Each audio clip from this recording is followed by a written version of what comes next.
Sa ngalan ng Ama, ng Anak, at ng Diyos Espiritu Santo. Amen. Aba, Ginoong Maria, napupuno ka ng grasya. Ang Panginoong Diyos ay sumasa iyo. Bukod kang pinagpala sa lahat ay palang Buksan mo, Panginoon ko, ang aking mga labi. at purihin ka na. Pagkasakitan mo, Diyos ko, ang pag-ampon at saklolo mo sa akin. At iadya mo kami sa mga kaaway. Lalhati sa Ama, sa Anak, at sa Diyos Espiritu Santo.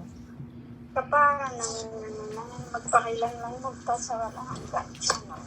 Sumasampalataya ako sa Diyos Amang makapangyarihan sa lahat na may gawa ng langit at lupa.